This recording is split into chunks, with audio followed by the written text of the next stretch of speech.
doing a new series called Using Love Languages to Help Kids with Chores.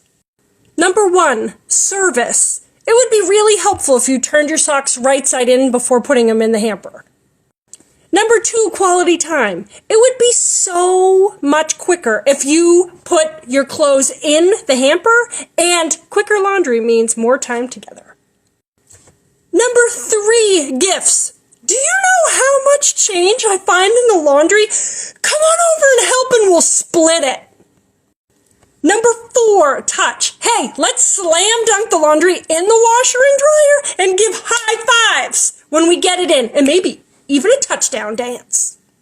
Number 5, affirmation. I absolutely love when you help me. I am the luckiest mama ever. Hey, what chore would you like me to break down in love languages next?